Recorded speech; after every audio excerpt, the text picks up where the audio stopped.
can tell you, Emile, is everything is in place. Many, many years of, blood, sweat, and tears, learning from hardcore what to do and what not to do. We learn everything. Every time we make a mistake, you learn. That's when you learn.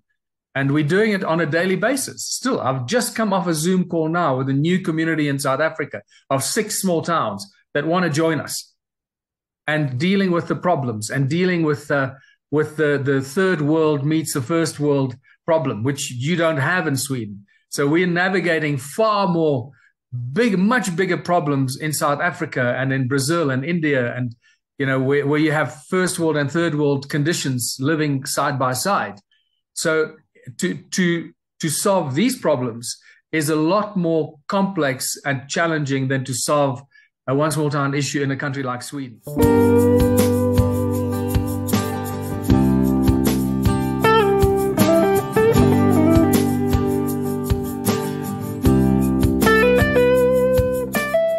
I got with me Michael Tullinger.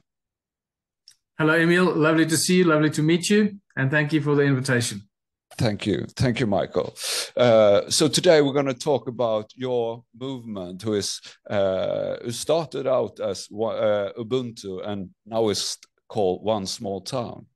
And what I wanted to talk about today is your progress the last couple of years, and how can we start One Small Town in Sweden? Thank you, Emile. First of all, it's really important for us to get the One Small Town initiative launched in Sweden. Sweden plays a critical role in all of Europe, obviously Scandinavia, but south of it in Europe, to influence the greater European community and inspire them to follow your example and start the One Small Town initiative to create a secure future for themselves in their small towns and their small communities, a secure future in food security, healthcare security, technology security, energy security, in every possible sphere of our lives. And that's what One Small Town does. And that's what's taken so many years through blood, sweat, and tears, and many slings and arrows, and working out how this thing works and how to put it together and how to create a system that makes it safe and secure and protects everybody that gets involved in the One Small Town initiative, from the members of the town to the investors and so forth. So I'm really keen to see and help you and guide you through launching the first One Small Town in Sweden. That's going to be a great pleasure for me and for the rest of the One Small Town community around the world.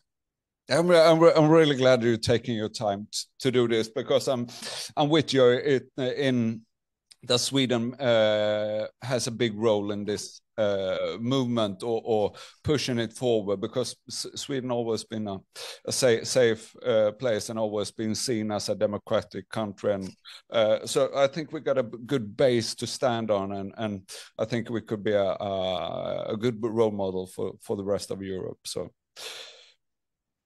So how do your progress now in the last, you started this, is it 18 or 17 years ago? Well, I started talking about this idea around 2005, just when I was releasing Slave Species of God, my first book. That's when I realized the origins of money, where money came from, how it was originated, who first created it, and it was very different from what we get taught at school. And I suddenly realized, oh my goodness, the way we use money today, the way banks work, is exactly the same way that the first money was introduced in Sumeria some 4000 BC, or probably further back in time. So that made me realize that money is a slavery system. It's a slavery system that enslaves all of us. And we just don't know about it because we're born into a world controlled by money, and we believe that this is the only way things can work.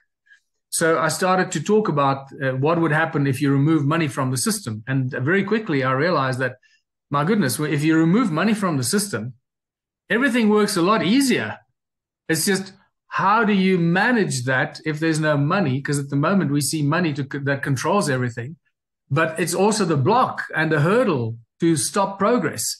So and that slowly but surely, I got more and more excited and did more and more research and thinking about this. And slowly but surely, the Ubuntu movement was formed.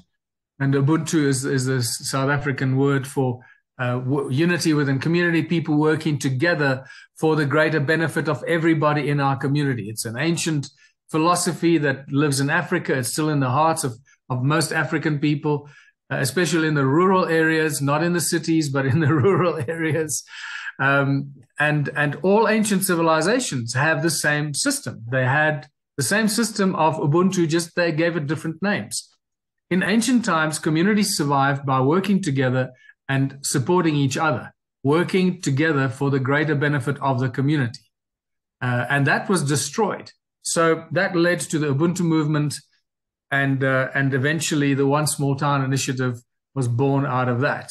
And so since basically 2020, since 2014 or so, the One Small Town initiative started to develop when I released the Ubuntu book in 2014. That's 10 years ago. So the One Small Town initiative has now been alive and well for 10 years, growing, evolving, getting better, getting stronger. And today we now have, I think at the last count, we have about 30 ambassadors in about 20 countries. I can't recall. It's growing so quickly. And we have at least 200 ambassadors that have signed up to be ambassadors for One Small Town, to start the One Small Town initiative. We are actively busy with small towns in South Africa, Lebanon, Croatia, Canada, about to start in the USA, and I'll forget some other countries now. And it's just growing like crazy. But to do that, to get to this point, we realized that we had to create a very strong and stable, powerful IT blockchain platform to manage all of this. Otherwise, it's impossible to manage this kind of thing on an international level. That is, it's going to grow and grow exponentially as soon as we allow it to. In the past 3 months or so, or 2 months or so, we've had to stop the signups of ambassadors because we can't manage it. It's growing too quickly. And we need to first make sure that our blockchain platform and IT platform is 100% perfect, or, it'll never be 100% perfect, but as perfect as it can possibly be. And then we can open it up so we can engage with everyone that wants to start a One Small Town and wants to become an ambassador. And I'm gonna put some links down below as well, both to your videos and also to your book, because it's translated into Swedish. We're also there's a guy who's done your a version of your One Small Town in Swedish. So I'm gonna put the links down below for those who can't really manage the language. Great, wonderful. Can you tell me a little, because this is you can say this is a system change. So what you actually concluded is that the old system is broken and we need a new system. Is that correct? Absolutely. I think most people are aware that the old system is broken. It doesn't work. It doesn't help anybody. Everybody is miserable. There are very few people that think that their lives are beautiful, that are happy with their life, the way their life is going. Very few people. In fact, I'll tell you that for 14 years traveling the world, doing these lectures, I often start my lectures by saying, please, by show of hands, how many of us are happy with the way the world is going? Put up your hand.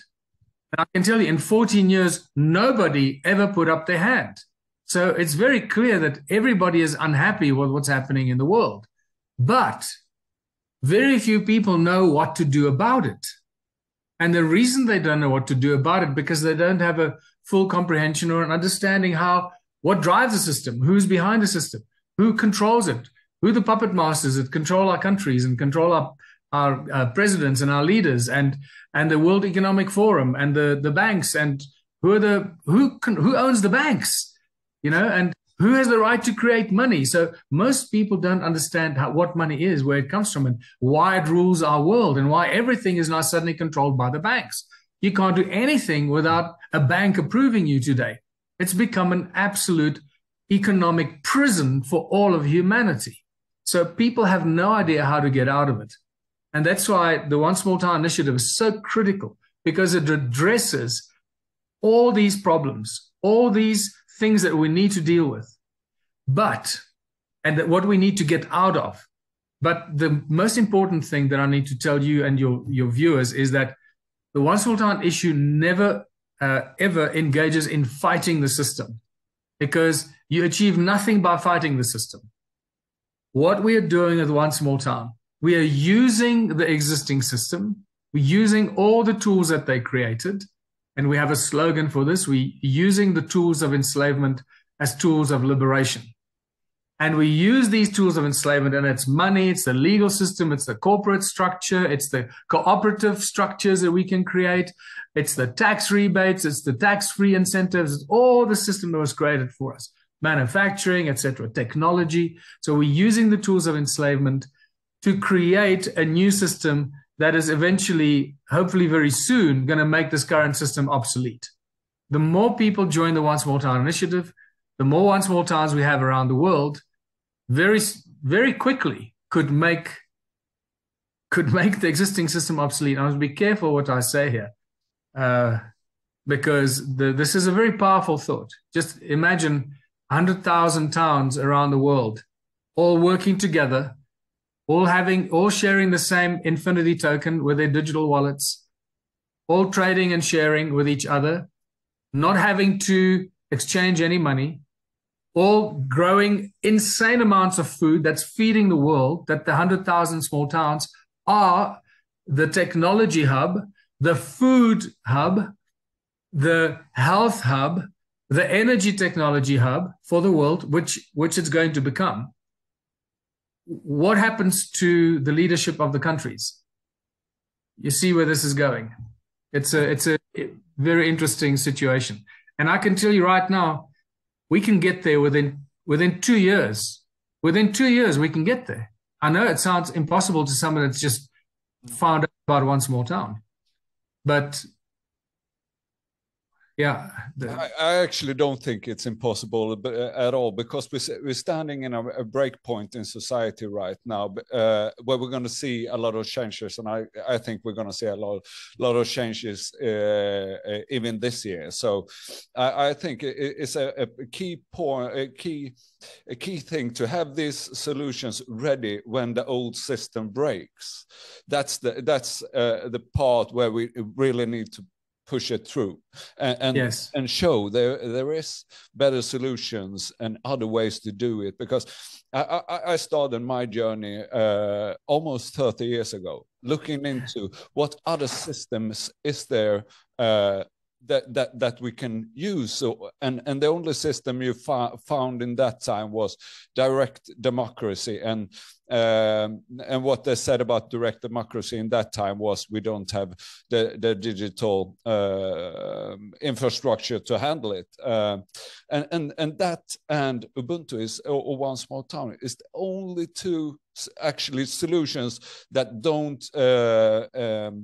don't include force or a violent revolution. And I think that's a key thing, is if we're going to go from one type of society to another, we're not going to make it if we do it in a violent way.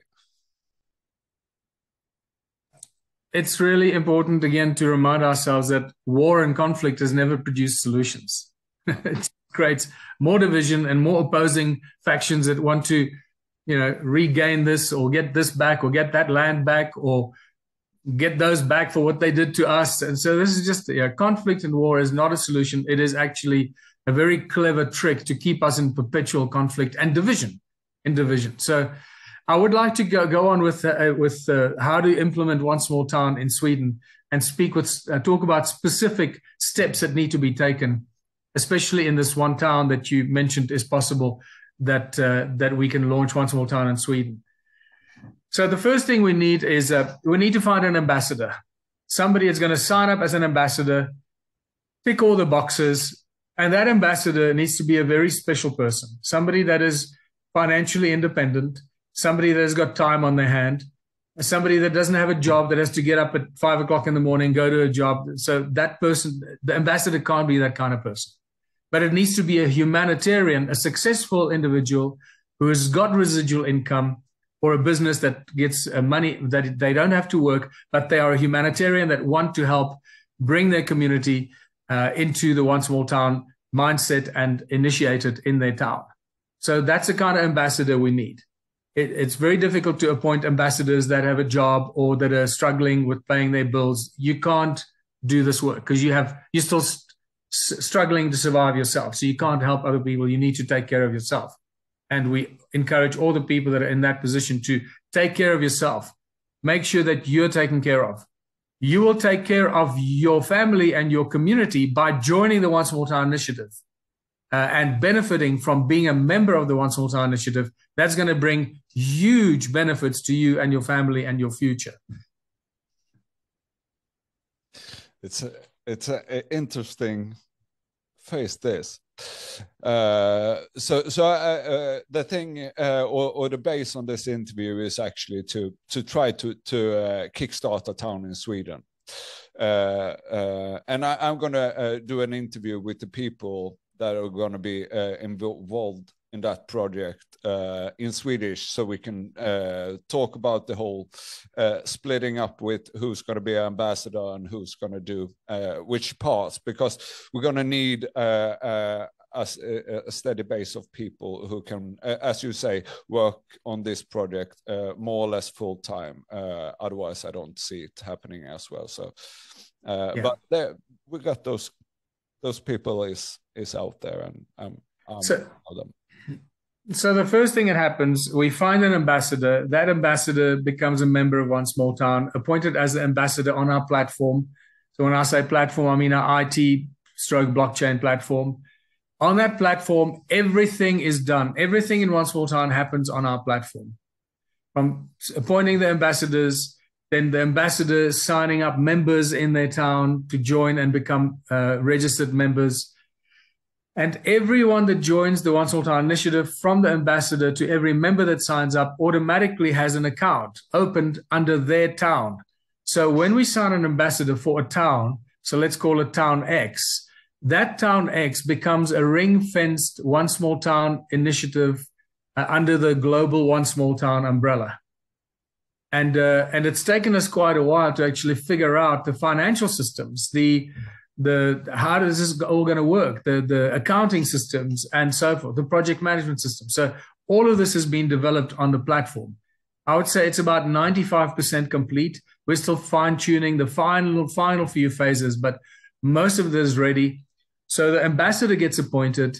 The ambassador has an account. Once you have an account, you can then have access to everything that happens within your One Small Town activity. So it's fully transparent to the members of One Small Town in that town.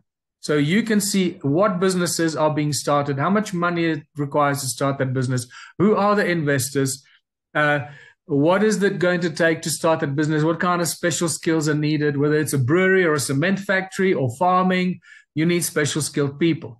How much is it going to cost to run that business and so forth. So everybody can see, when you sign up as a member, you have full access and full transparency of what we're doing in our town. Because when you sign up as a member, there are two things that happen. You become a co-owner of all the businesses that we start. That's why it's such a powerful thing. And to become a co-owner, you need to contribute and pledge to contribute a minimum of 3 hours every week towards one of our businesses. And those are divided into either businesses that make money or community development projects that uplift our town, fix the roads, clean the parks, help the orphanages, help the old age homes, help the clinics. So there are community projects that cost money that we're going to do as a community because we choose to make our town beautiful. That's what we're doing from the bottom of our hearts. We choose to do that. And then there's the other businesses that make money for us and make food and produce and technology and fridges and cars and everything else that we build as businesses in our town. Those are the other businesses that we then work in. So you're either going to contribute 3 hours towards one of the businesses or 3 hours a week towards community upliftment. It doesn't matter. As long as you contribute your 3 hours a week, you are a member, a contributing member of One Small Town, and you're then eligible to receive all your benefits. So let's start talk about the benefits, because I've mentioned the word benefits. The benefits to our members, very simple, is the collective food and technology and everything that we manufacture and build and create in our town from all our businesses. A portion of that is allocated to be distributed to all our members equally. So as long as you contribute your 3 hours a week, in other words, 12 hours a month, that's the minimum, 4 sessions of 3 hours a week, then you're eligible to go to the One Small Town store and get your basket of goods at the end of every month. And you'll also see online what are the profits from all the businesses that we've started, how much profit is being distributed to all our members. So you can see, wow, this month I'm getting 1,000 euros, and next month, last month I only got 800 euros. This month I'm getting 1,000 euros because we started new businesses, we're making more profit. So you're getting a basket of goods. It could be food, bread, milk, flour, whatever, oranges, whatever we grow in our town.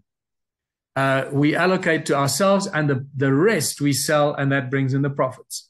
So keep in mind that whatever food we grow, whatever we manufacture, whatever we do, a small percentage of that is calculated for ourselves. So we must make at least what we need and grow at least what we need. And then we must grow and manufacture as much as we possibly can, more than what we need. In some instances, it's going to be 3 times as much as we need. In some instances, it could be 100 or 1,000 times more than we need. Like if we're brewing beer, for example, we're not going to distribute 100 liters of beer to every member every month. Everybody will, we'll agree that everybody's going to get, 6 bottles of beer every month, and that's it. And the rest of the beer is sold to make profit for our town, right? So you can see different businesses will feed back different percentages of that product to the community to be distributed. When we make cornflakes, for example, we're going to allocate, everybody gets 2 kilograms of cornflakes a month. The rest of the cornflakes are sold to the world. So if we make, 100 tons of cornflakes a month, we're going to sell a lot of cornflakes because we don't need 100 tons of cornflakes for our community. So just get the people the idea of how the distribution of the food and the basket of goods works. And then every time you contribute your 3 hours a week, you also get our infinity token automatically deposited into your digital wallet. And that's the big new benefit that was just really created about a year ago, where we came up with the idea. How do we manage the people when they are allocated 3 hours a week, go work there or do this for 3 hours a week? We need to manage those weekly contributions by our members. So there was a ticket, punch ticket card system. Then why don't we rather turn that punch ticket card system into something valuable? Because we need to prove that that person did something. And that's when we started to develop the blockchain platform, and we came up with the infinity token as the proof that you've come and contributed your 3 hours a week. So now we not only have proof that you contributed your 3 hours a week, but you benefit from it by earning that 1 token for your 3 hour session, right? So you become a member, you open an account. With your account, you automatically get a digital wallet, the One Small Town digital wallet. And every time you contribute your 3 hours, infinity token gets deposited into your digital wallet. All our members get membership cards. It's a little plastic card with a QR code on it. It says One Small Town member with a QR code. That QR code is your membership number, basically. So when we do projects, our project managers in your town, we're going to have to come up with businesses and projects. So let's first talk about community upliftment projects, because it's a lot easier and a lot quicker to get a bunch of people together to start cleaning the streets and the parks and so forth. We can do that tomorrow. But to start a business is going to take a little bit longer, right? So our community upliftment projects can start very, very quickly, but we need a system to figure out, what are we going to do? We're going to clean the street. Okay. how is that project going to work? So every project needs a project manager. So we're going to have a project manager attached to every business and project that we do. Now, the project manager gets a QR code scanner on their cell phone. And then when people are told where to go by their cell phone, go 3 hours, do your 3 hours over there, over here. You arrive at the project and the project manager is there with a QR scanner. They scan your card, your membership card, and it logs you in to say that Michael has arrived to do his 3 hours on picking up rubbish in the park. And then at the end of the 3 hours, I go and to the project manager and he scans me out. If it's not 3 hours, then it won't scan. It has to be 3 hours. And then after 3 hours, you scan the card and it logs it. You have contributed 3 hours towards your community, and it puts an infinity token into your digital wallet. So that's how that system works. But now I'm going to backtrack a little bit to say, if you have questions, you must ask Emil, because I can carry on.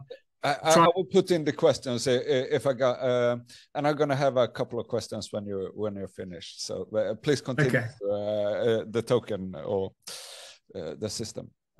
Yeah. So now, how do we assign projects? How do we develop business plans? How do we start this?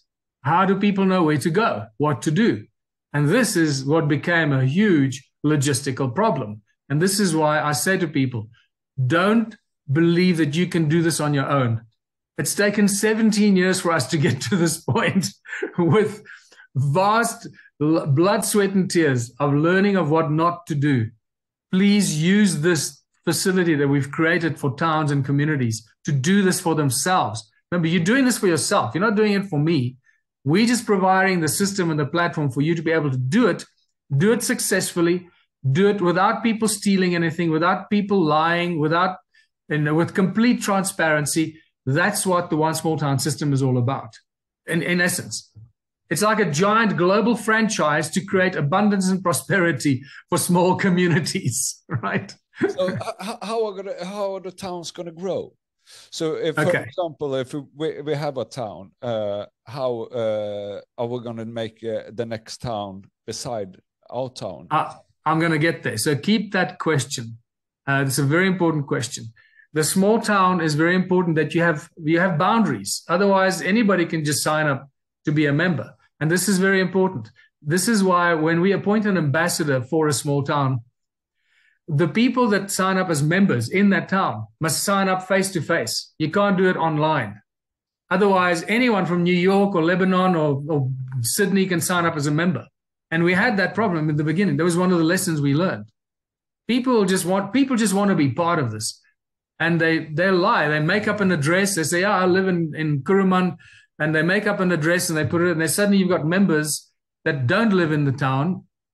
But ultimately it doesn't matter, because they won't arrive to do their 3 hours a week. So if a member doesn't arrive to do their 3 hours a week, then the system will know that they haven't done their 3 hours a week and they're not going to be eligible for any of the benefits. So after a few months, the system automatically kicks those members off the members list. So it's programmed like that. So we don't have dead wood and clutter of people that claim to be members. And that's why we changed that membership sign-up system, that only the ambassador can sign up members face-to-face. They can come to your office. You set up an office in your town. People come to the office and they sit there, they sign up. There's a scanner. You scan your face. We scan your ID documents. So we do a full-on KYC, because this is not a joke. This is very serious. And if people don't want to sign in and put their details in, then they can't join One Small Town, because we need to know this is a real living, breathing human being. We need to know that they live in this town, and we need to know where they are in case we need to get hold of them if something happens.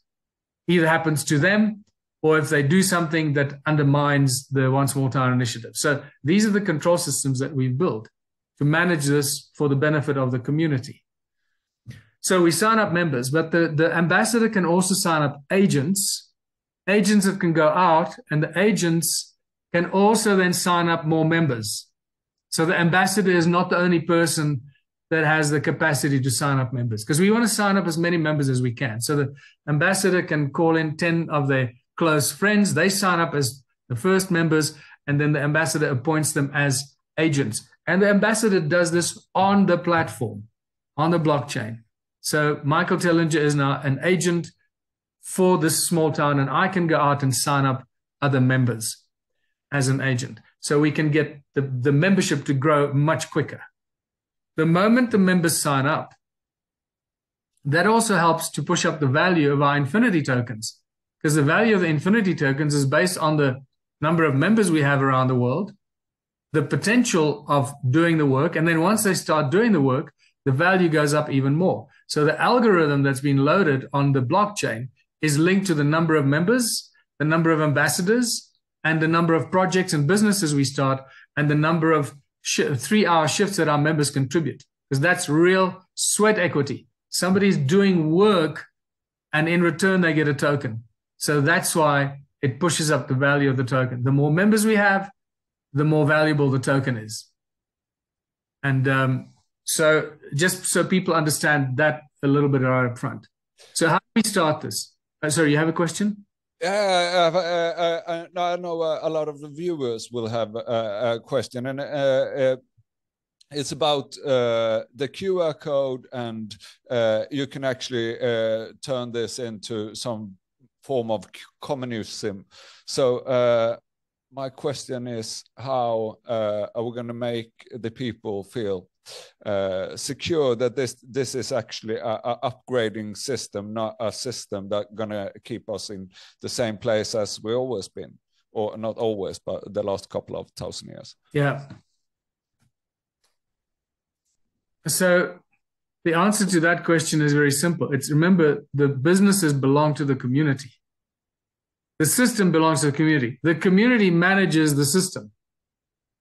We don't manage it. We provide it. You as the ambassador and your members manage it. Plus you have a council. You appoint your own council. The council has meetings on a monthly basis to decide, which new businesses do we want to start? Where are there any opportunities that we can exploit or for the benefit of the community? So this is a dynamic thing. This is not like a corporate structure. You never see the direct. This is the directors of your One Small Town community council is made up of the people of your town. They're not the politicians. In fact, we have strict rules that you can't have any politicians or council members on the council of the people, the People's Council. You can't have the politicians on the People's Council. They're not allowed to be on you're not allowed to be in the municipal council or political council, and then also be on the council of the community. So that's not allowed. So that gives you some security that it's not going to be infiltrated by the politicians. So who are the people that are going to sit in those communities or in charge of? What are the typical person you want to have in this position? We need an interesting profile there, so we need trustworthy people, obviously, people that are trustworthy, that the community trusts. And we also need people that are entrepreneurial minded to think out of the box, to help the community come up with new ideas. But you don't have to be on the council to come up with new ideas. And for that, we've created the platform with the ideas hub that then leads into the business plan hub, that leads into the funding hub, and so forth. So you can see how complex this is. This is just, we've built a monster of an IT blockchain platform that is now bigger and powerful than most large corporations around the world. And we did this in less than a year. So it's been a very, very tough, stressful journey to get this ready so that it can be used by the One Small Town members. So we start the One Small Town. We have an ambassador. We sign up members. We have agents that help the ambassador sign up more members. We identify the business projects and the businesses that we want to start. We identify the community upliftment projects we want to start. We get everybody excited. We print out little T-shirts to show unity and so forth, right? We create a whole spirit of cooperation and working together. That's the most important thing. Now, it's a lot quicker to start uplifting your town. Now, in third world countries, people have nothing to do. There's lots of unemployment, so they have nothing to do. So this is a huge solutions for third world countries where people have no food, they have nothing to do. Now suddenly, if you offer them, you can work for 3 hours every day in one of the businesses or one of the community upliftment projects. And for each 3 hours every day that you work, you get an infinity token and you get a plate of food at the One Small Town community kitchen. This is a game changer. This will help many people to survive where now they are struggling to survive.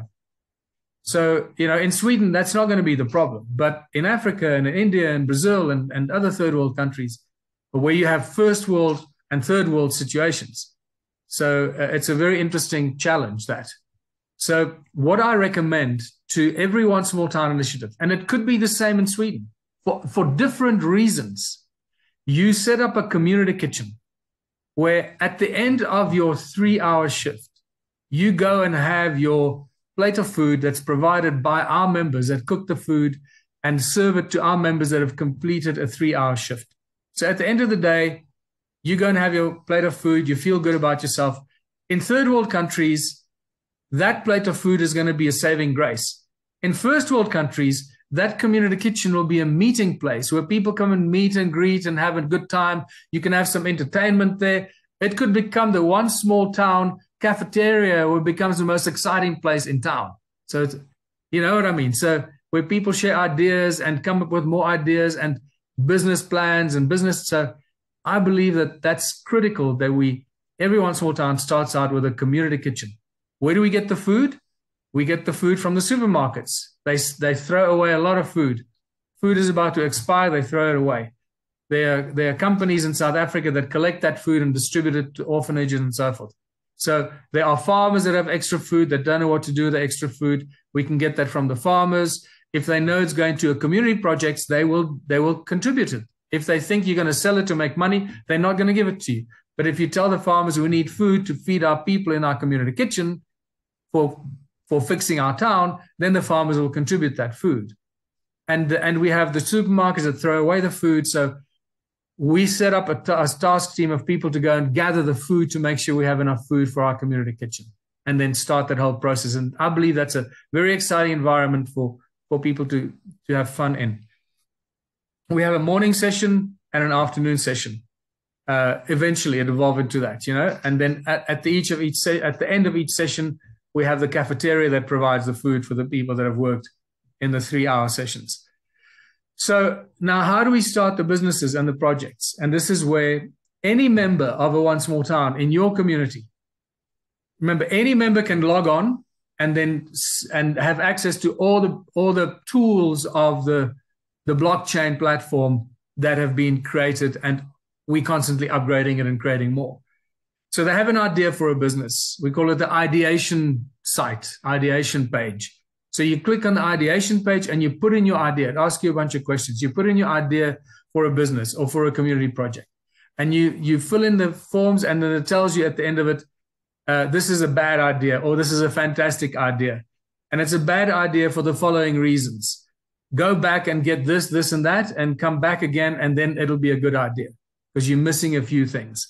So we're creating a platform for any member of the community to come up with ideas for your community, whether it's a business or community development idea.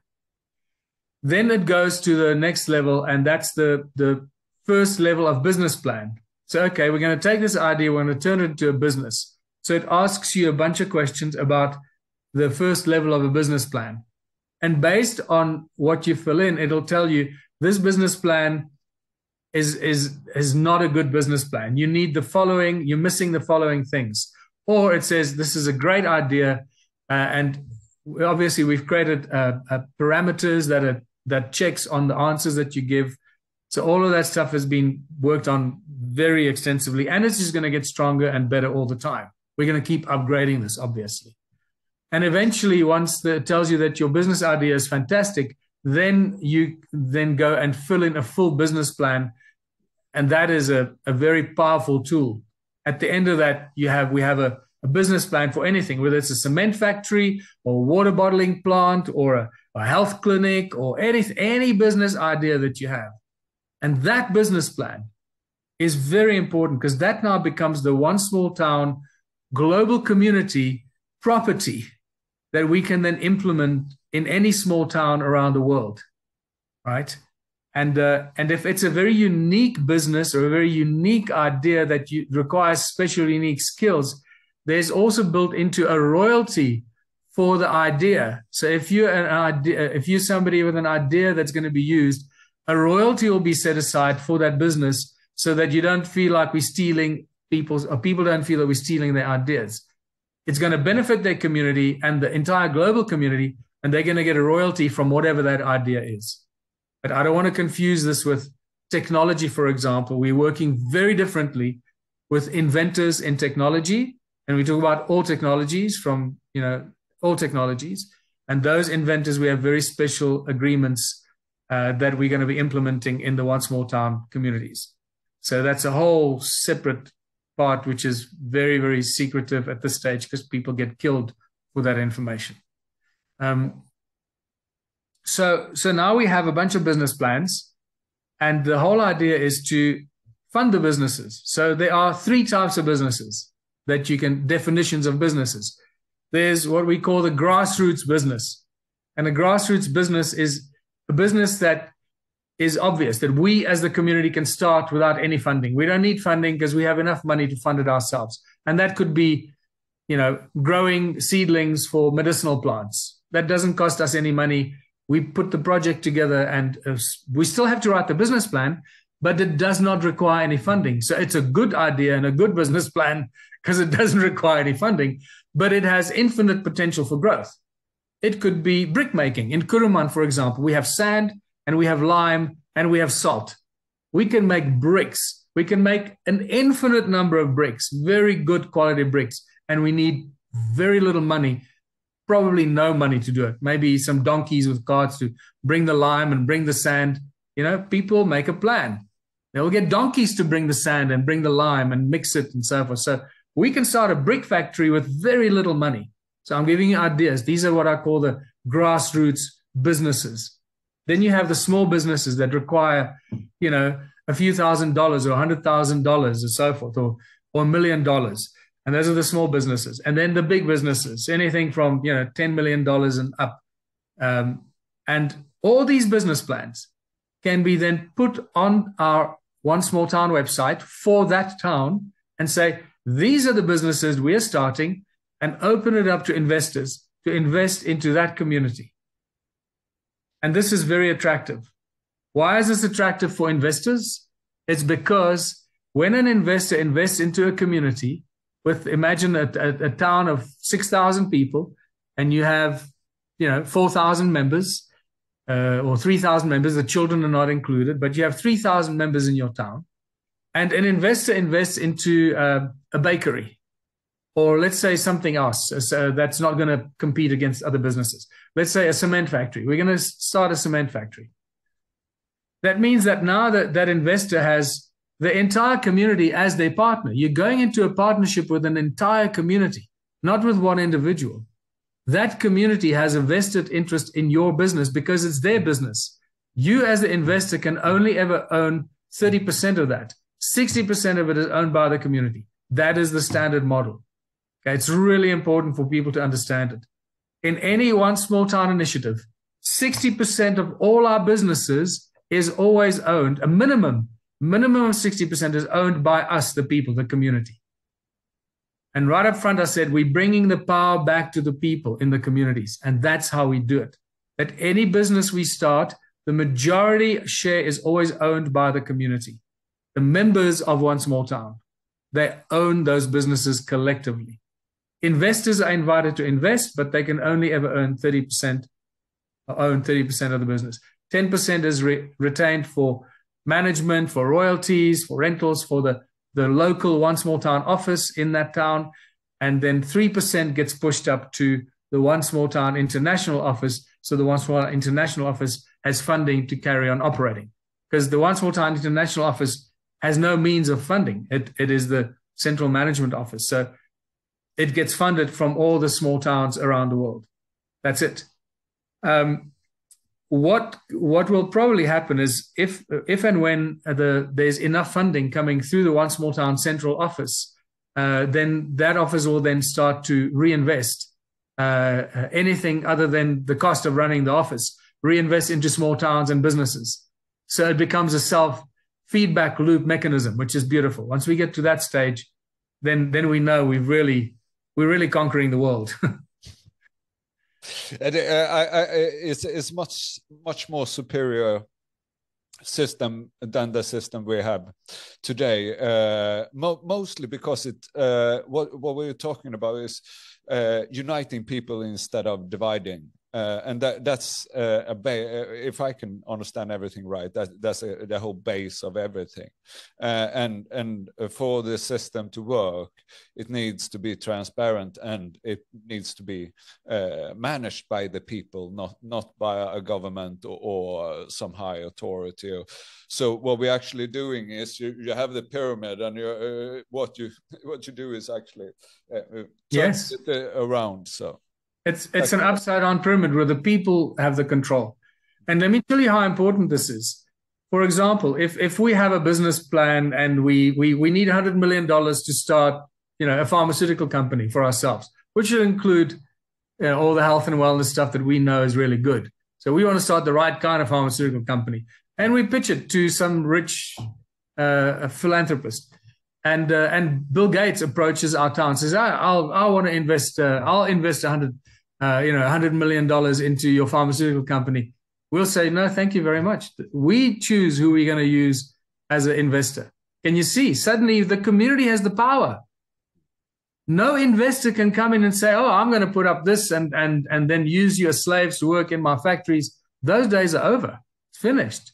Once we start a business, no other corporation can ever come into our town and start a business in competition to us. It's simply impossible. Remember that our labor force is free. We don't have to pay for our labor force. We are the labor force in our own businesses. We have management. It's really important. Every business is run by the best possible management that we as the co-owners and the investors put into place. So we have to find the best experts to run and manage that every business. But below that top management level, it's all free. It's us contributing, whether it's accounting systems, legal systems. These are all centralized, a centralized office that we run as One Small Town Community. And we offer accounting for every one of our businesses. We offer PR. We offer IT and websites design, and for all our businesses. What you actually have is an administration that delivers what the people in the town needs to be delivered. So yes. So you're actually replacing politicians with an administration instead. Yeah, and then on top of that, think about businesses that are manufacturing stuff. They need security. They need to carry boxes from here to there. They need to deliver boxes or deliver bread to bakeries in a whole radius. So we have drivers that do their 3 hours a week. People that drive, that they do that for free, right? And if we have our own diesel, plastic to diesel, which is very big part of the One Small Town business plan, we have free diesel for ourselves, for our trucks. So, so now suddenly we have free delivery and free diesel, or almost free diesel. And so now we don't have to pay for that. So you can imagine all the costs that large corporations have. We don't have those costs. We don't have to pay our security company. We don't have to pay our drivers and our delivery people and our packaging people in the factories, because we do that, our 3 hours a week or 3 hours a day. It's up to you how much time you have to contribute. So the profit margins of our businesses are much higher than the profit margins of a normal corporate structure business. And that is one of the big attractions to investors. So I'm going to tell you what's going to happen, Emile, and I've said this many times, and I think we're getting very close to this. What's going to happen, we're going to find the perfect One Small Town. It could be yours. It could be the one that I've just come from the Zoom call in South Africa. And we're going to find the perfect One Small Town, and some conscious millionaire is going to go, I'm going to try this. I've got $50 million lying around. I don't know what to do with this. So let's engage with this. I've got $50 million to put in here. Let's find the cornerstone businesses to launch, to have food security and healthcare security and technology security and energy security and all this. Let's find the cornerstone businesses and let's fund those businesses to launch this one small town. It's going to take 1 millionaire to 1 billionaire to do this, right? And they're going to start that. That means they're going to be a 30% owner of all those businesses, and the community owns 60% of all those businesses, right? This is going to start a stampede. First of all, what's going to happen is this investor has now created a beautiful town for them and their family, secure town. There's no crime, because remember, we provide our own security, zero crime or virtually no crime. There's always going to be somebody causing trouble, but virtually zero crime in a beautiful environment where the town is beautiful because we make it beautiful. And I've just invested a 30% into all those businesses that make it beautiful. What do you think is going to happen? It's going to create a stampede of conscious millionaires to say, oh my God, let me find another small town, because that's a much better future investment than putting my money on the stock markets and wherever else I've been investing my money. Now, so we're going to see the real philanthropies coming forward, not the fake ones. But not only that, because this is the interesting problem or benefit. There are more millionaires than there are small towns in the world. You see?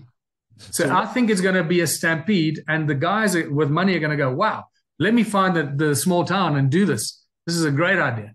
And before you know, these guys are going to be looking for small towns to implement the one small town strategy. I think we're probably maybe a year, maybe maximum 2 years away from that. Oh, it could happen sooner.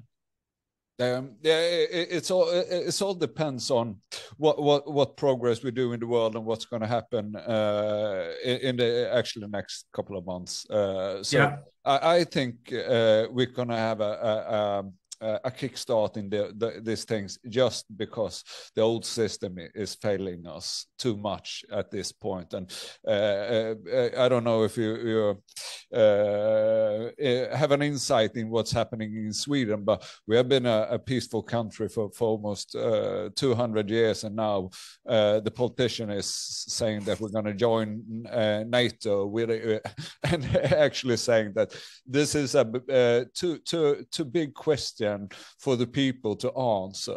It's a question for the politics. So we're actually more or less facing a war here now. So we're gonna need to take our opportunities when it comes to make this kind of adjustments and implement a better system that benefits us all, instead of just benefiting the 2, 3, 4%.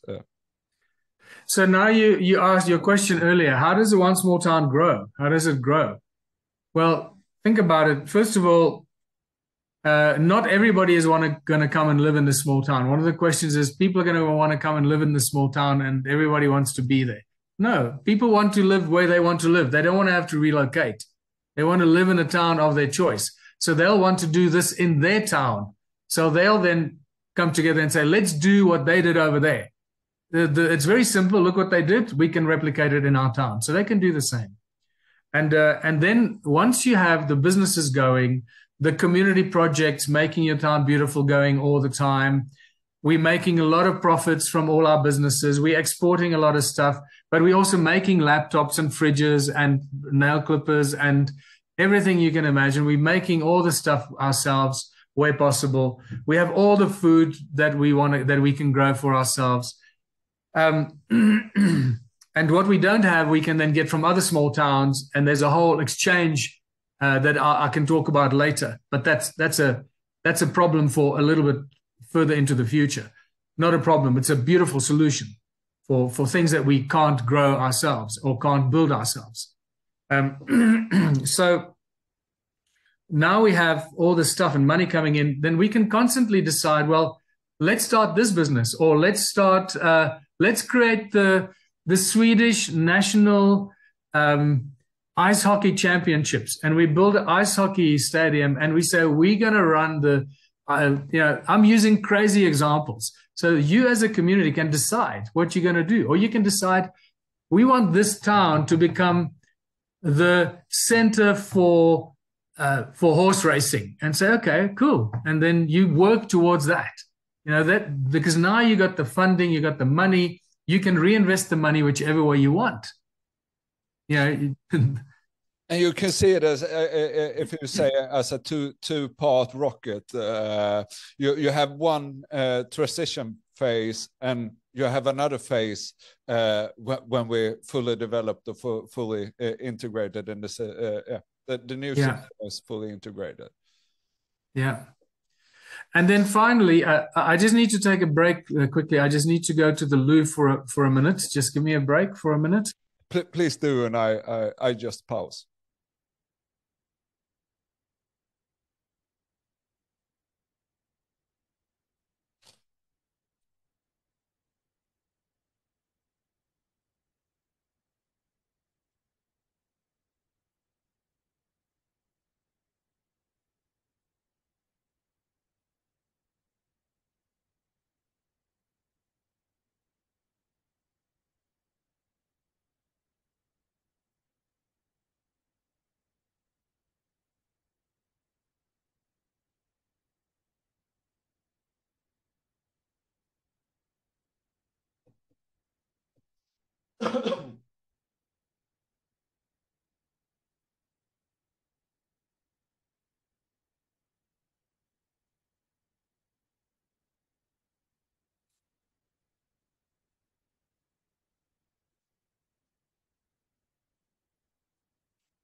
Back in business.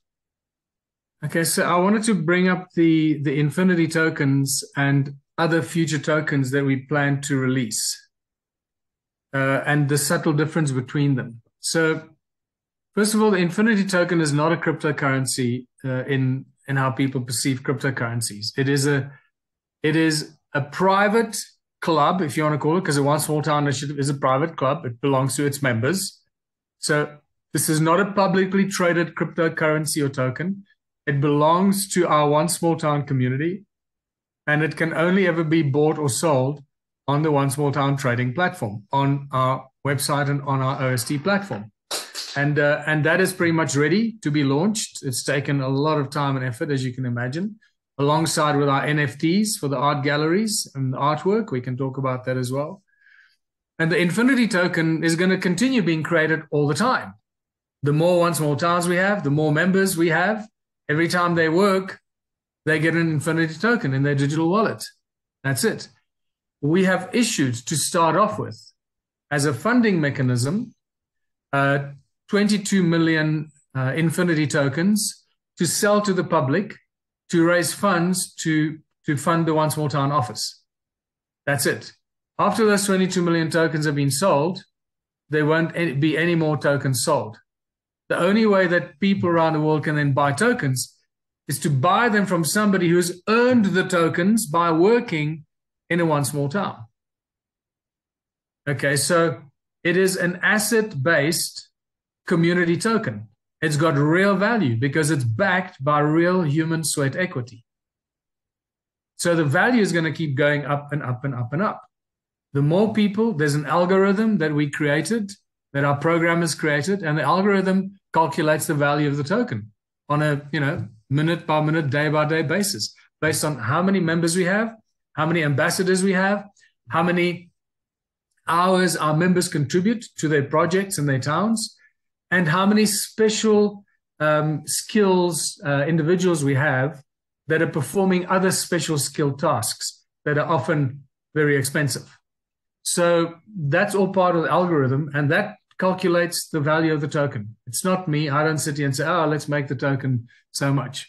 But it's a fixed system. It's not like the system we have today,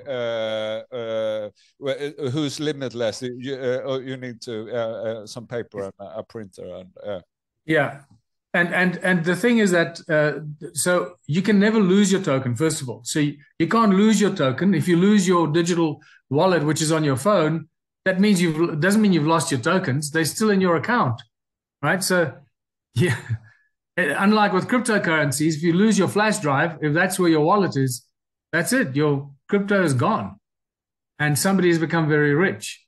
So that's not the case. So our crypto, our Infinity token, cannot be devalued.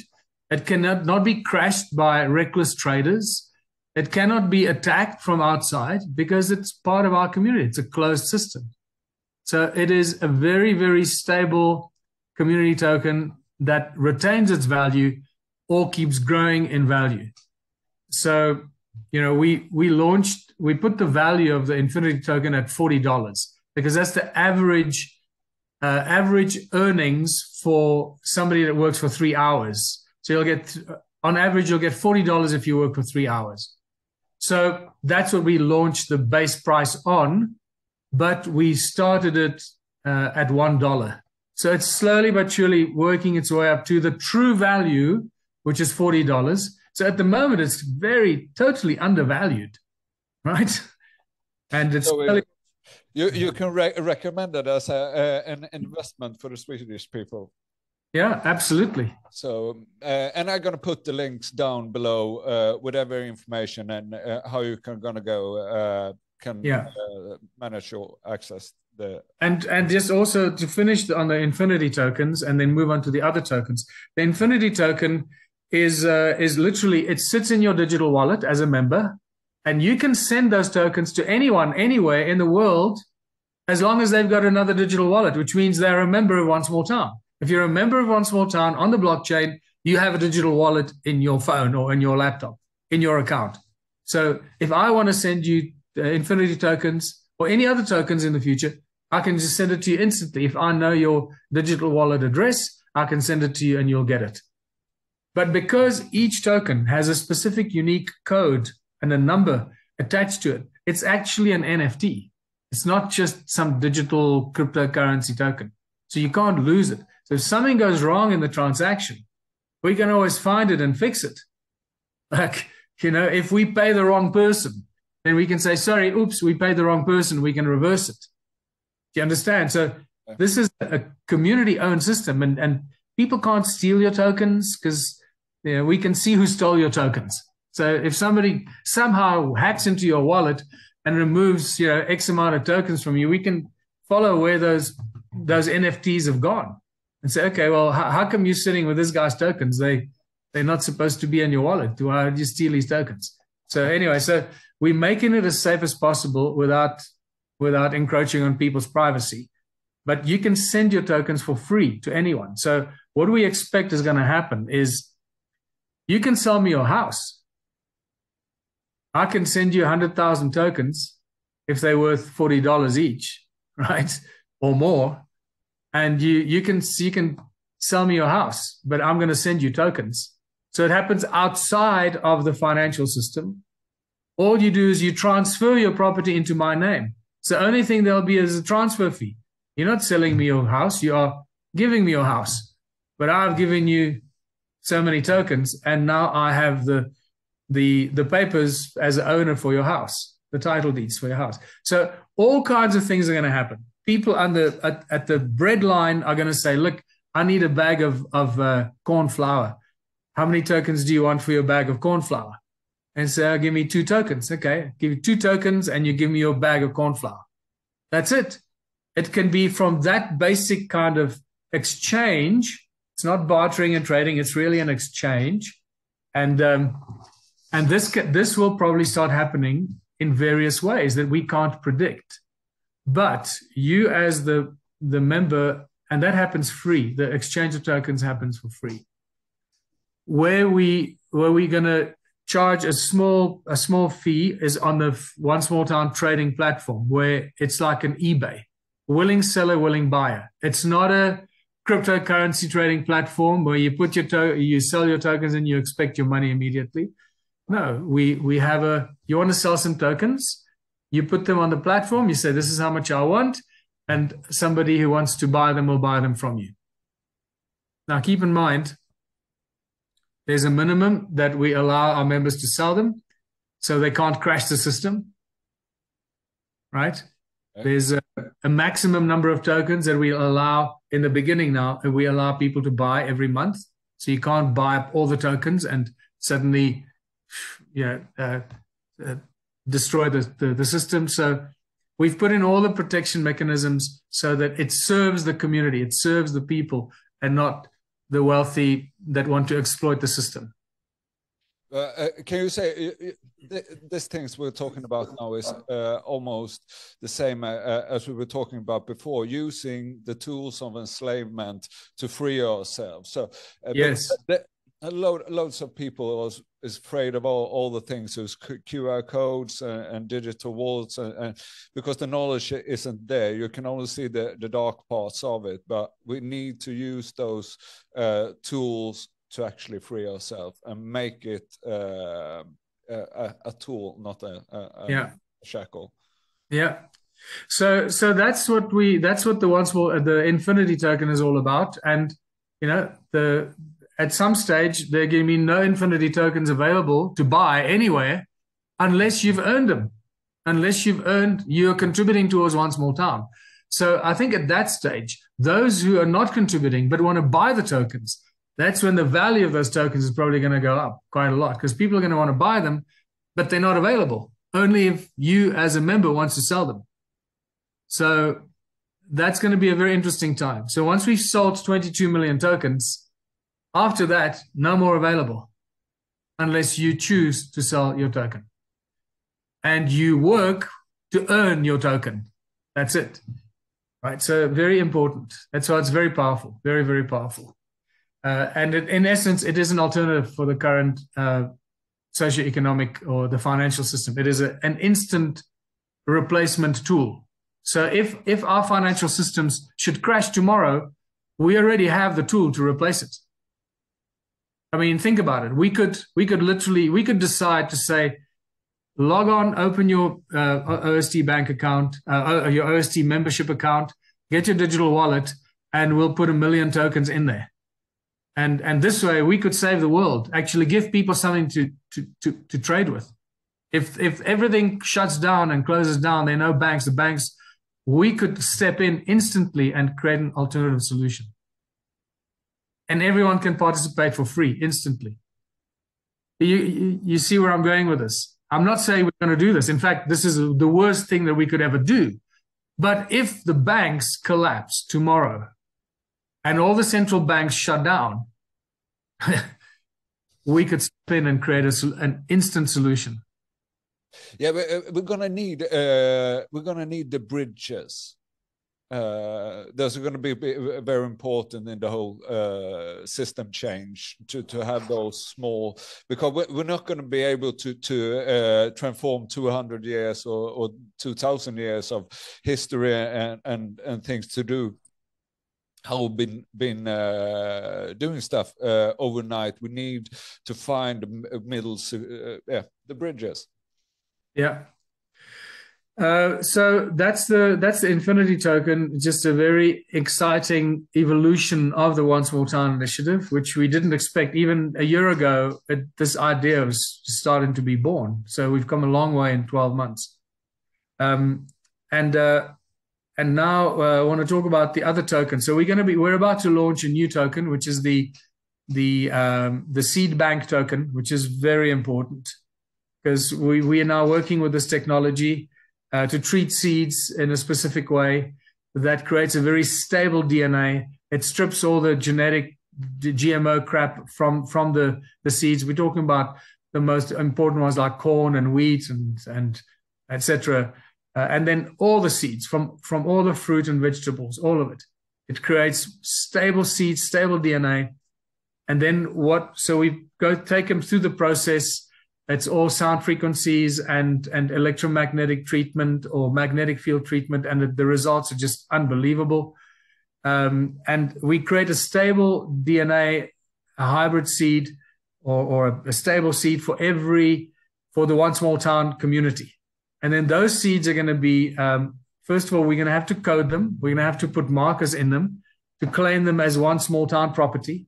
Because if we don't do that, this is really important. This is using the tools of enslavement as tools of liberation. That's how deep you have to think. Because if we don't put markers, if we, for example, create an incredibly strong, robust, organic heirloom seed or a natural DNA for corn, if we don't put our own markers in it and claim it as One Small Town property, Monsanto will steal it from us, and they'll prevent us from growing our own seeds. You see how screwed up the world is. So we literally have to go to these extremes to protect our future seeds that belong to the One Small Town community. And then those seeds are then shared with our One Small Town seed farmers. They grow the seeds on small properties, on small farms, and those seeds are then sold to the commercial farmers. And that's a huge business for the One Small Town members. Huge. It's be a huge difference in people's health as well. So absolutely, it's going to make it's going to be a big impact when there's one, Emil. There's one very important thing that I missed. You see how complicated? It's not complicated. How integrated this is. Everything feeds into everything else, and that's what I call it: an integrated community development system or a development plan, because everything supports everything else. So just imagine now we have all our farms growing all this food. We have our making fridges and laptops and bicycles and anything you can imagine. What do we do with all that stuff?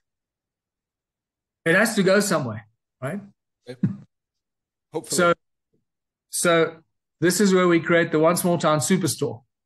So the heart, in essence, to start off with, we create a One Small Town Superstore. And parallel to that will be the One Small Town Art Gallery. But let's first talk about the One Small Town Superstore. Into the Superstore will come all the food that we make, everything, all the jams, everything that goes in there. And this is where we store it. So it's a warehouse for storage and a retail space like Walmart. Same thing. So now we're going into competition with Walmart and all the big retailers because we make the stuff ourselves. We can sell it a lot cheaper than Walmart or anybody else. You know what the consequences of that is. With our One Small Town Superstore, we can bring back all the small shops that were closed by the big supermarkets. You know, these big supermarkets come into the small towns and they close down all the small shops. So those small shops can reopen and be part of the One Small Town Superstore. So we're breathing life back into the small businesses that have been closed by the big Walmarts. This is huge. This is really, really important. And so it's a big thing to keep. If you say you keep the energy in your local community instead of what we do today with some strange company in Luxembourg or something. So yeah. We keep the energy. So what will happen is all the big supermarkets will not be able to compete with us and they will close down. We're actually pushing out Walmart from our town. They're not going to be able to survive. Walmart or any other such a large store. They're just using our people as slave labor. And if they no longer need them, they shut the store down and everybody loses their job. With the One Small Town Superstore, it belongs to us. It belongs to us, the people. It can never be shut down, can never put us out of jobs, out of work. And from there, we export everything we want to export, bring the cash back, distribute the money. This is our business. We own it, or we own a minimum of 60% of it. And you can just do some numbers, do some statistical projection of what the possibility of such a superstore is. It is unbelievable, right? Now, I think the problem is going to be the other way around. It's going to be overproducing. So the key thing is going to be keeping the production in line with what the people in the town. but keep in mind that if we overproduce stuff, it's us. We can then choose what to do with it. If we have too much corn or too much this or too much that, we say, okay, if we overproduce it, we can't store it, then we're going to turn it into something else. And we create, the whole thing is we create value chain. Okay, so we use corn and we make everything possible that we can make from corn. And we use wheat, we make everything possible we can make from wheat. We'll have bakeries and things going crazy. And this is why when you said, what is the extension and expansion of One Small Town? We have to start new businesses all the time. We need to start a pharmaceutical company to make health and wellness products, to make shampoos, healthy shampoos and toothpaste and detergent and pesticides and farm nutrients for the farmers. All of these are businesses that we start in our small town. It is limitless. It is totally and utterly limitless. It takes a little while for the penny to drop, but once you realize, and now once you realize that you can do anything in your One Small Town community, once you have the cash flow and the funds coming in, we can keep starting new businesses every week. And the big thing is that you're a member, you're a part of a global One Small Town community. So if you decide from Sweden, you want to go visit your brother in Australia for a year, you arrive in Australia and you go to the One Small Town in Australia that you choose. You arrive at the One Small Town office. You say, hi, I'm going to be in town for 6 months to 12 months. You give them your One Small Town membership card. They scan your QR code. And they say, welcome, John, or welcome, Emile. They'll know exactly what you've contributed to your town, what your skills are, where they can use you, what your specialities are, how you can benefit that community in Australia, the way that you are benefiting your community in Sweden. And they can immediately put you to work in one of their businesses so you become a contributor to that town. The moment you sign up as a member, all you have to do is contribute your 3 hours a week. They'll tell you what to do. And you start getting your monthly benefits, your basket of goods, and your dividends from all the businesses. That's how simple it is. So you can choose to go and live in any town in the world because you're a member of One Small Town. And this is really important. You have managed to do a lot in the last 18 years. It's been a hell of a ride. I've actually been studying you or watching you the whole time. So, and it's interesting how we are actually the phase we are in society today. Today is it's going to be the breaking point for One Small Town, and if it's not, I think we're going to have a very dark future. And it's okay. I believe that we're going to solve the problem. We're going to create this new alternative reality, this new system that's going to make the old system obsolete. And I don't want to talk about this in detail on public channels, but you can reach your own conclusions. If pretty much all the small towns of the world start to do this, what happens to government? What happens to security? What happens to the technology we use in our security? What happens to the technology that we release to all the small towns? Technology that people don't even know exists. All our small towns will benefit from that technology. You can't shut it down. How is it going to transform our governments and the power? Because remember, the people that are in the police and the army all have mothers and fathers and brothers and sisters that live in small towns everywhere. It's going to be a very interesting transition, or just an awakening to say, oh, wow, we're no longer being controlled by the people who thought that they were controlling us. And another thing that is going to be a really big thing is the whole thing about doing something that you're motivated to do, comparing that to do it for money.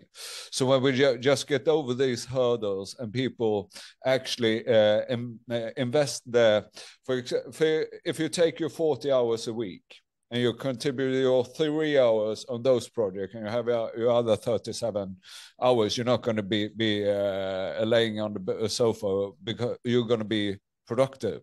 And if you have the right projects around you and no economical hurdles, that's when the whole thing is gonna totally click, because we have so much more energy, and we're giving out so much more energy that we are really needing to have this society in this level. Yeah. And just finally, I want to just bring in our art galleries. We're about to launch our first art gallery in Ras El Mat in Lebanon. The gallery is already open. The local artists have contributed and display their art in the art gallery. And One Small Town literally changes the way that art is displayed and sold. So as you become a member of One Small Town, and we set up an art gallery. It can be an old warehouse. It can be a barn. Just as long as it's a big space, we got lots of space to display lots of works of art. It can also be where people teach art, where they teach pottery and sculpting, where we have a music studio. Next door, we can have a live music venue where we create another barn or a warehouse for live music performances and a theater. So it almost becomes like an artistic cultural hub in our small town, where all the creative arts come and be expressed. That's automatically a tourism attraction. It becomes a money-making business for the community. But the key thing about the art is our artists sign up, they become members, they come and put their art in there. All the art that goes in there gets turned into NFTs. It gets displayed on our website, on the One Small Town Art Gallery, Ras El Matan website, every item, all the information. And then we sell both the physical art and the NFT, which is a copy of the art. And we do once a month auctions for our artists. The artist gets 60% of the original sale. The gallery takes 30% to run and manage the costs of the gallery. And the 10% goes to the One Small Town office and the international office. So very simple, the same structure right across everything we do. But the key thing is that now you're going to have a place where you can teach art. That 30% that the gallery keeps is to pay teachers and to find experts to come and do lectures and arts and so forth, and find teachers to come and teach different arts and have a music studio, or put a music studio in, or an edit suite, or a whatever, or pay for the building of the theater or whatever.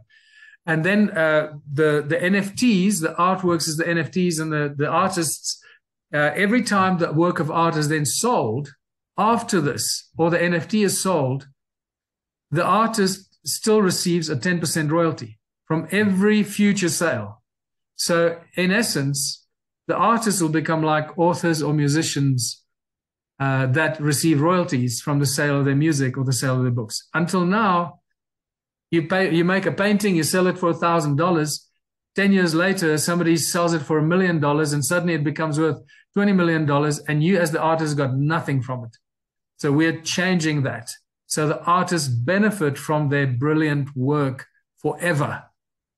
And once we launch the first One Small Town Art Gallery, you can imagine no artist is going to want to put their work of art in any other gallery.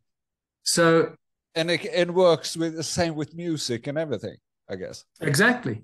It's the same. Now we're bringing art into the same area that musicians and authors have become very wealthy from royalties.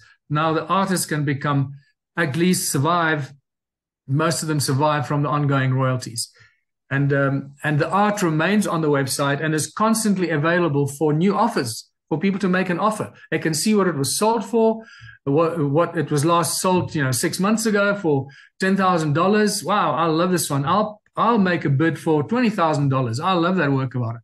I want it. So the art gallery platform is constantly open with all the works of art, and it keeps growing and growing and growing. And anyone can come online and make a bid and an offer for any work of art that is on display in our art gallery. And the artists then benefit from that sale. It's an important thing to bring back, because the whole situation we've been living through the last couple of years. Every musician, every painter, has more or less died out. because of the situation. So we need to, and it's a key thing in society to have these things to keep the joy and keep the creativity and happiness. Yeah. So that's pretty much where we are right now. What's happening? It's growing and evolving every day. Every day we work on the blockchain platform. It gets stronger and bigger every day, and more functionality. So let's get One Small Town Sweden off the ground. It's going to be an interesting ride, and I'm happy to finally get it starting after 17 years. So, but I guess everything has its right time, and now it's the right time to make this happen. I really enjoy you taking your time, and I really appreciate it. And I wanted to finish off with a question that, and an answer that I haven't been able to find.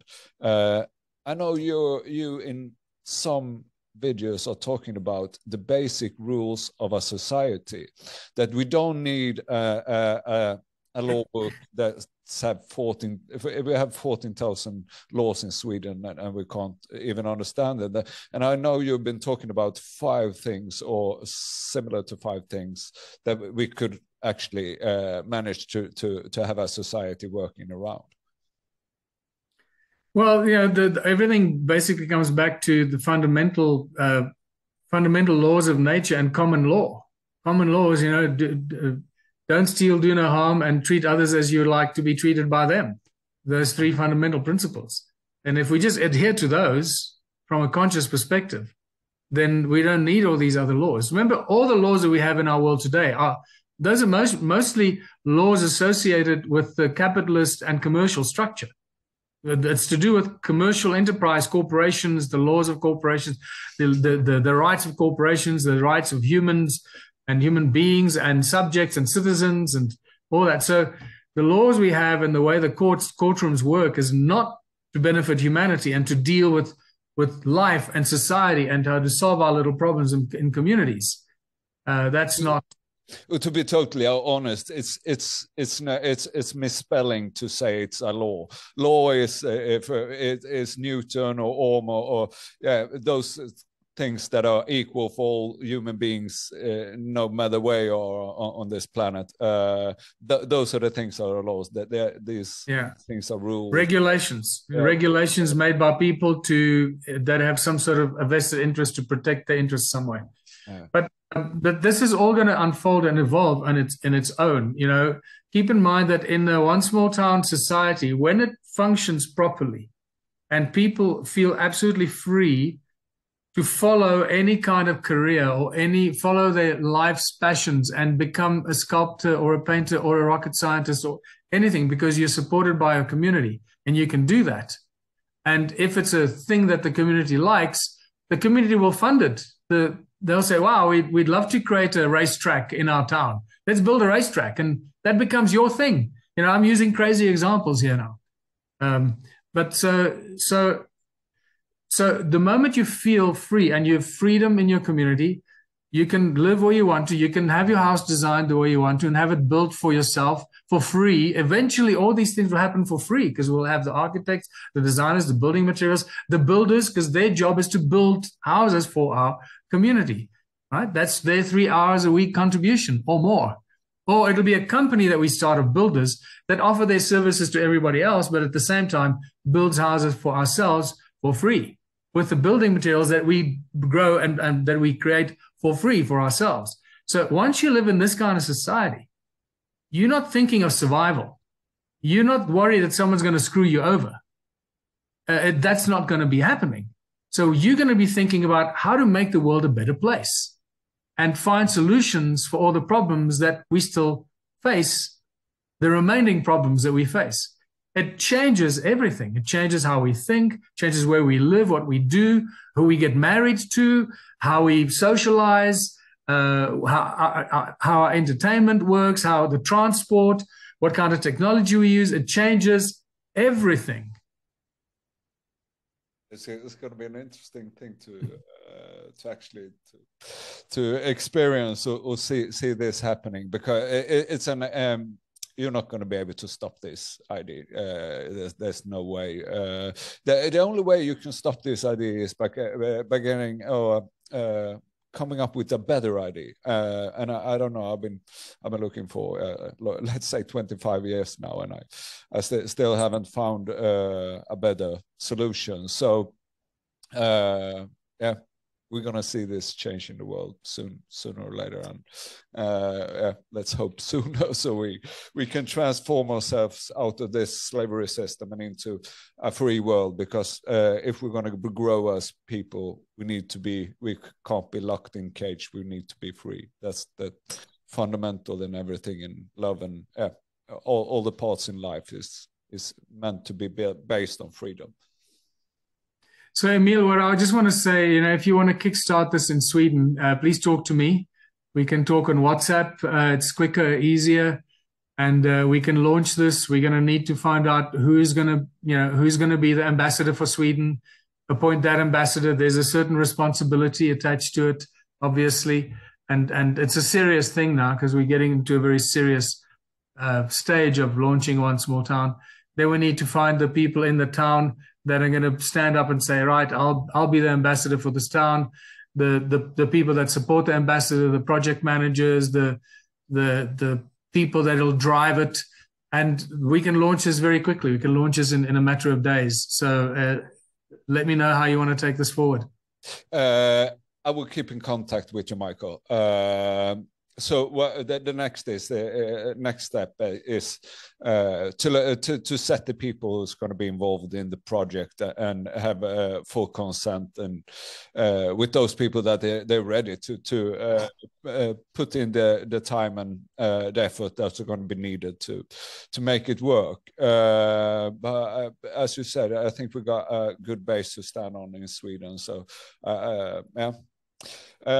So let's keep in contact, and let's yeah.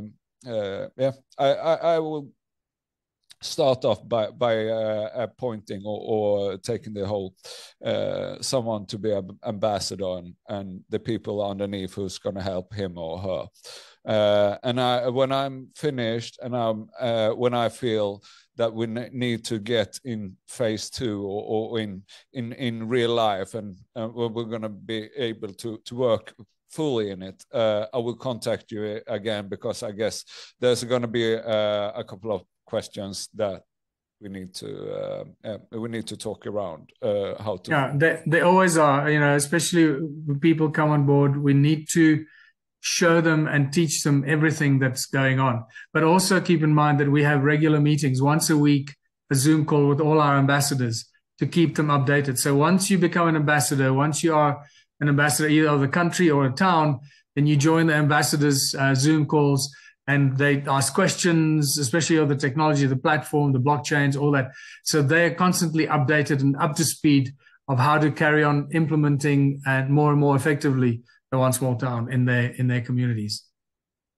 Perfect. So if I just email you my WhatsApp details, we can add each other there, and then I will get the one that we appoint as ambassador. I will see that he joins the Zoom meetings, because that's a good platform to have to stand on, and not laying everything on your shoulders, because I guess. Yeah, look. We have a few people that handle also the ambassadors coming on board. They make sure that they fill in the right forms, they sign the NDA. There's a whole procedure that we're putting ambassadors through now as well, because we start to share sensitive information, and we need to make sure that everything is protected. Perfect. I just want to say a really big thank you to Michael, both for the interview today and the hope that you actually been giving me the last last 20 years. It's been a nice part in my life to always go back to when I see the dark times and I don't feel too happy about society. And the whole Ubuntu and One Small thing is a thing that I always been falling back on and seeing as a a good part in society, or a hope for a better future for our children and the rest of the. Well, thank you, Emil. Thanks for your interest and your energy, and I look forward to hearing from you again. Thank you, Michael, and have a good day. Okay, you too. Bye. Ciao.